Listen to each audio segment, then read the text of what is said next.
Welcome to the diabetes iceberg. The simplest way people explain diabetes is this. Diabetes means that there's high blood sugar. So the conclusion is to blame sugar and completely stop eating carbohydrates. That's how the famous keto diet is born. If you stop eating glucose, surprise, surprise, your blood sugar doesn't spike. But then you realize that every food contains multiple macronutrients. Meat has protein, yes, of course, but it also contains fat depending on the cut. Avocado, which you thought was pure fat, turns out to have a bit of protein. And what's that? Carbohydrates as well? Then you learn something even more surprising.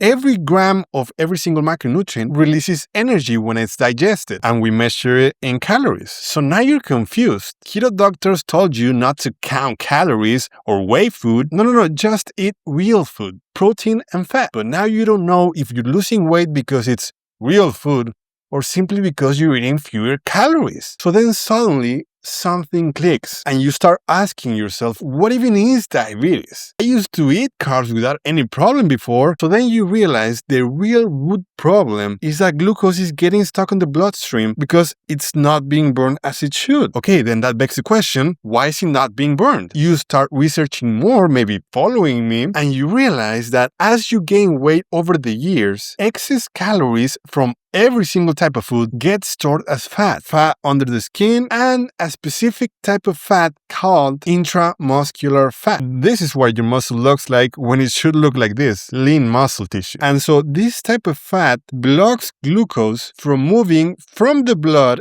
into the muscle where it's supposed to be burned as energy. So this is the real problem. You need to burn fat, every type of excess fat. You can't just choose to eliminate this one. But you start losing weight and the blockage disappears and everything functions properly. You burn glucose properly. So now you understand that you can burn body fat as long as you eat fewer calories than you burn, no matter where those calories come from. So you start taking action. You commit to a calorie deficit. You eat enough fiber to stay full while eating less, and you also allow small breaks of high-calorie junk food during the week so you don't go crazy like before. So months go by, you've lost some weight, blood tests improve, fasting glucose drops below 90, and the A1C drops about 2% every 3 months, until one day it's below 5.8. Technically, you're no longer diabetic. So then your doctor lowers your medication and eventually, like Samantha here, after 8 months and losing 40 pounds of fat, the medication is completely removed because all markers are perfect now. So now that intramuscular fat is gone, you eat glucose and it burns immediately. Congratulations, you've reversed type 2 diabetes.